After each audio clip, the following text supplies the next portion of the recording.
Faceoff circle has been obviously hugely successful for your line, you in particular, so far to begin the year. But what about that kind of starts your game or the team's game? I mean, you see the faceoff percentage kind of shifted as midway through that game last night and kind of shifted the momentum a little bit too. How does that kind of affect the game for you guys? Yeah, no, it's always better to start with the puck, and always feels good as centerman to win those draws and to get a good start in a game or in the season. It always helps to create that confidence in the circle, and that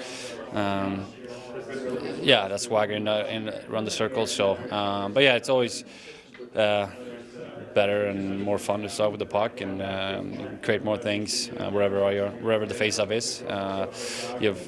It's easier to have success if you start with the puck. Yeah, it is a little different. I mean, you're playing different teams, in the West, and so you got to learn guys' tendencies a little bit more. But I think Chipsy and the video staff's done a great job of getting me, clips of all these guys that we're playing against. So I feel like going into games, I've been completely prepared in that sense of who I'm going to go up against most nights, and it's been an okay start for me in there. But so we got to keep working at it and get better.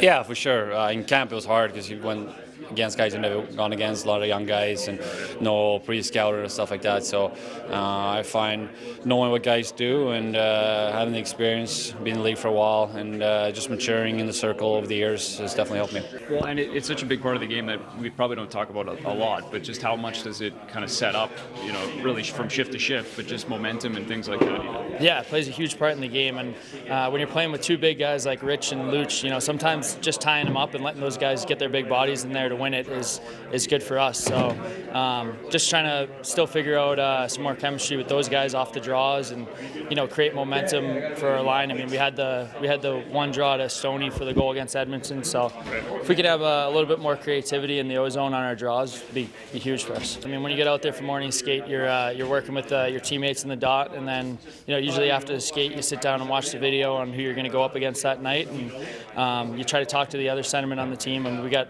3 very experienced guys, so usually I'm picking those guys' brains on what some of these guys' tendencies might be against me, and just try to be fully prepared going into the game, and just create some momentum, like you said.